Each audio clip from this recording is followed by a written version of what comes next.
Hey, Bastish BF for 64K and welcome to my review of the C64.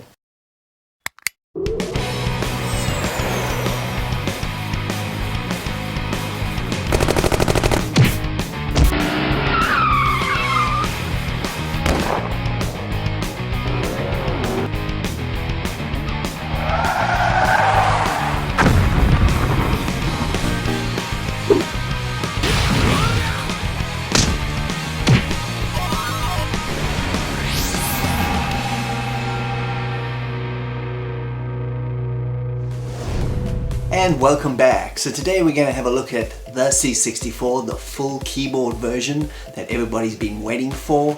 I'm one of the original backers from a few years ago, so I've been waiting very patiently for this to happen. In the meantime, they sent all us backers a C64 Mini to keep us happy, and this little system turned out to be pretty good. It's a great entry-level system for people that are just getting into the C64. It's got the carousel, it makes it very easy for people to play games and all that. So this is a nice little introduction, but obviously it's not the real thing. No keyboard interaction. This video is not about the Mini though, so let's start looking at the real thing. Okay, so here it is, the big box. It looks almost exactly like the original Commodore 64 box. Very, very nice. If you look over here, it shows you some of the modes. You got VIC-20 mode, Commodore 64 mode, and that's like all the games, basically the carousel mode, which you have on the Mini. So let's first unbox this thing and see what's inside. Okay, so here it is, the full size of the C64 keyboard. Let's hear how it sounds. Keys sound pretty good, very close to the original, even the spacebar sounds chunky. And on the side we got 3 USB ports as opposed to the Mini's 2. Here's the power button, it can also be used as a selector. And on the back we got the power and HDMI connection and also another USB, which is kind of curious. At the bottom here, serial number 763. Now let's look at the new micro switch controller. It looks very similar to the C64 Mini, but the build quality is so much better. As you can hear, that's the micro switches. Very nice. Love that. At the bottom here, it's got the main menu buttons, which you use quite a lot. Here's the power supply. Here's the HDMI cables it comes with. And here is a bunch of universal plugs from all around the world. Basically you get this thing that comes in it. You can plug your USB into here and select whichever plug is appropriate for you, or you can just plug it straight into your computer. Depends where your system is set up. And last but not least is the quick guard.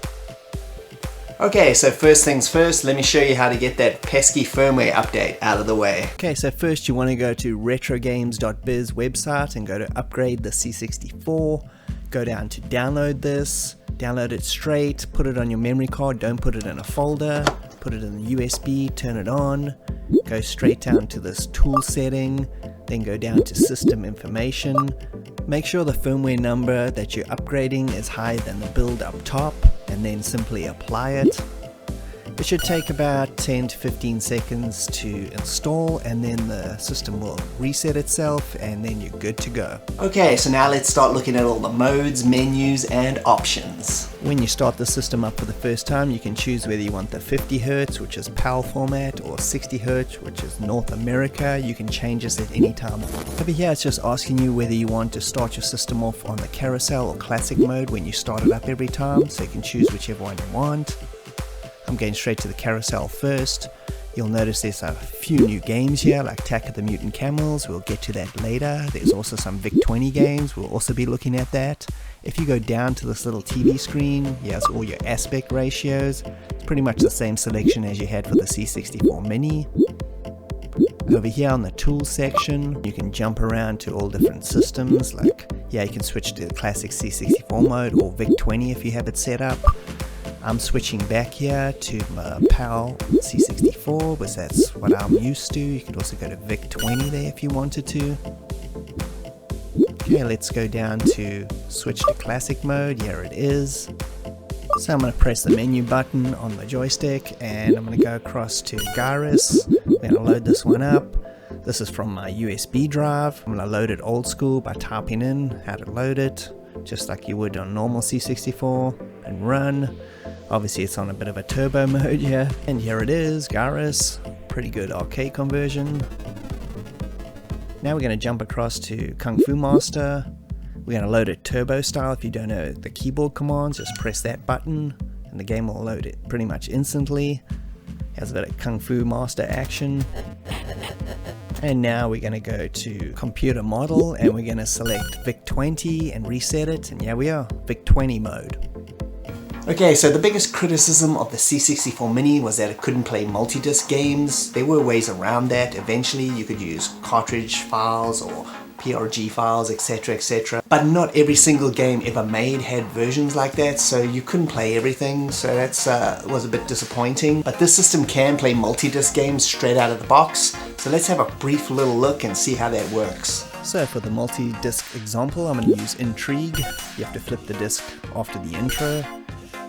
So here it is, I'm just loading it turbo mode. This is a really good game if you want to test out your keyboard as well. It's a keyboard related game. I'm just fast forwarding the game here, getting to the good stuff where you have to flip the disc.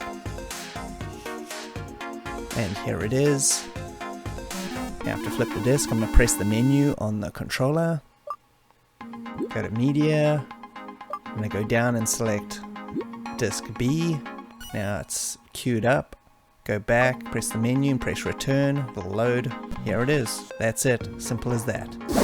So just like the C64 Mini, the system is able to play games in multiple file formats. She has all the file formats it accepts, which is pretty much everything. You got the good old standard D64, the TAP file, CRT for cartridge. The VIC-20 files that are also compatible are the D64, tape and cartridge, so it's got that system covered as well.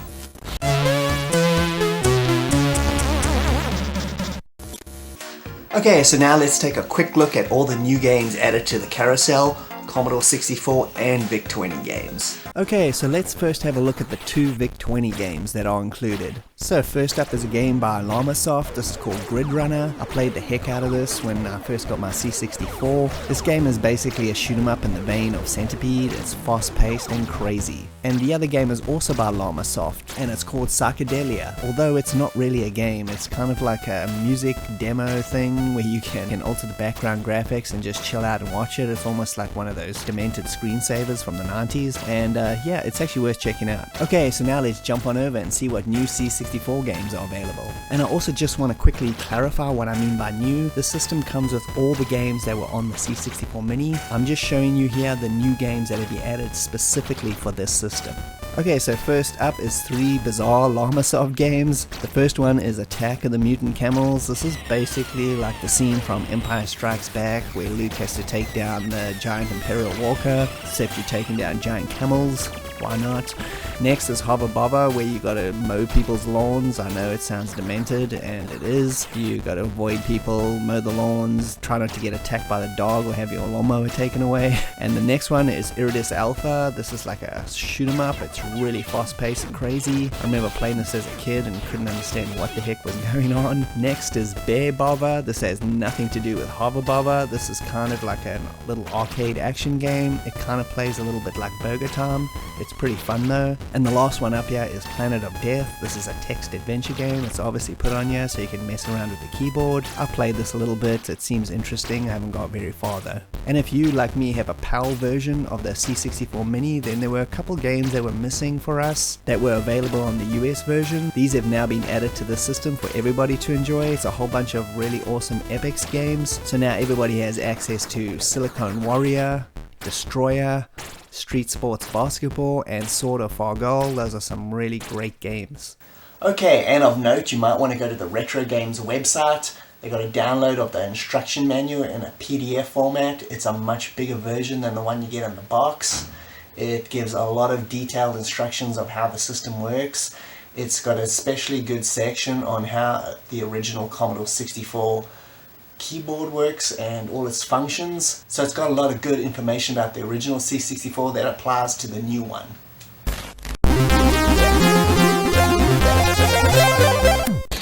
Okay, so the final thing I want to mention before I give my final thoughts is this magazine, Free 64.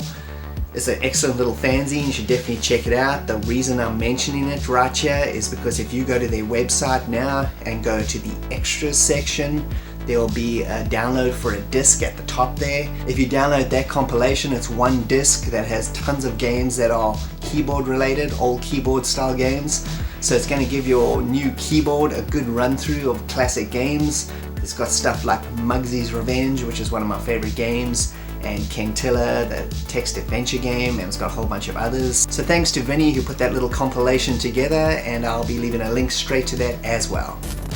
Okay, so what are my overall thoughts on the C64? This thing is pretty nice. It's even got some weight to it. It actually feels almost as heavy as a real Commodore 64. Keys sound pretty good. It's pretty close approximation of the C64. Even that spacebar sounds pretty close. Yeah, the real C64. So let's listen. A little bit more chunky. It doesn't feel cheap at all. The C64 Mini felt a little bit cheap, especially with the controller. Now the controller, the Microsoft controller that I've been using, I've only used it on a couple of games so far. I've just got the system and it feels really nice. It's got these little sucker things underneath the controller, which when I put it on my table, it holds it on like so it doesn't move around. That's pretty nice, especially when you're playing multi-event sports games, you know, the ones that kill joysticks. Jumping between the modes is pretty good too. Jumping between VIC-20, C64, and the carousel. I like the fact that you can set it up, that you can just jump straight to C64 mode and skip the whole carousel thing. Because if you're a veteran, you don't really care about the carousel, but you just want to play your own games. Carousel is more for casual gamers, so that's there. You can have that set up as your default to go to. You can have the VIC-20 or whatever. I think that's quite nice. Tapping to go to your games, you're loading your games, just feels so much better. You can also turbo it, which is pretty cool, just like you could with the Mini. So this also has built-in modes where you can switch between NTSC and PAL, like 50 Hertz and 60 Hertz. And that gives me the impression that this model, this one, is just going to be the one for everybody. Also the package came with those plugs, all those different plugs. I don't know whether that's just because I'm an original backer and they didn't know where in the world they were going to be sending these things and they put those in there, or whether those are going to be included in the retail version. I'm not 100% sure, depending on where you are. Like, is the North American one going to still have those? I don't know. It's kind of curious.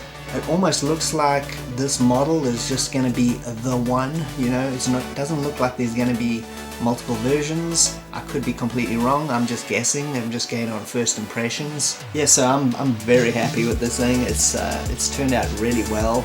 Obviously there's tons and tons of features I haven't been through. I haven't looked at everything very closely. There's lots of things I've still got to try out and mess around with and test out. This is just an initial impression. Also, just like the C64 Mini, I will be doing many follow-up videos to this. Whenever there's a new firmware, there'll be a new video. I'll also be doing other tutorials on the system when newer firmwares come into place and they add new features and all that kind of stuff. I'm kind of curious why there's a USB at the back there and there's 3 on the side, which is cool, but what is this? What is this? Is this just another USB? But the real gift here is my real C64, and here is the cover that came over the C64 in the box. It fits perfectly over my real 64 and now got a perfect dust cover. Thank you, Retro Games. Okay, so that pretty much wraps it up. Thanks for joining me, Bastish B at 64K. I hope you had a good time. If you can like and subscribe, that'll be greatly appreciated, and I'll see you next time. Cheers.